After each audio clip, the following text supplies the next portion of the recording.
बेटा यहाँ पे हम ऑन टू और इनटू फंक्शन के बारे में पढ़ेंगे। ऑन टू फंक्शन का दूसरा नाम सर्जेक्टिव मैपिंग भी है, सर्जेक्टिव फंक्शन।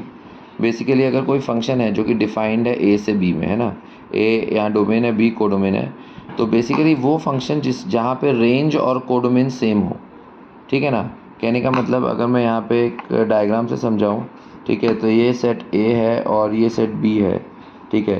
तो यहाँ पे बेसिकली जब आप इमेज बनाते हो तो एक एलिमेंट इधर से कनेक्ट होता है, एक इधर कनेक्ट होता है, एक इधर कनेक्ट होता है, ऐसे।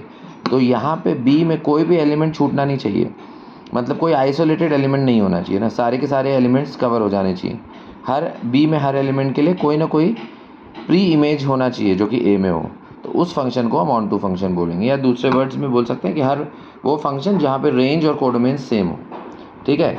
हर बी में हर एलिमेंट के लिए कोई ना कोई ए एग्जिस्ट करेगा कैपिटल ए के अंदर, जहाँ पे क्या होगा, F of A is equal to B होगा, ठीक है। और दूसरा जो आता है वो इनटू फंक्शन। तो into function basically onto function का अपोजिट है।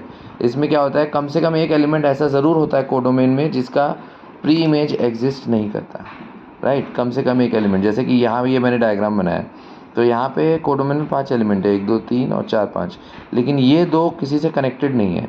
इसका मतलब ये दोनों इमेज नहीं बनेंगी, ठीक है ना, ये दोनों इमेज नहीं बनेंगी। तो इसलिए ये एक इनटू फंक्शन का एग्जांपल है।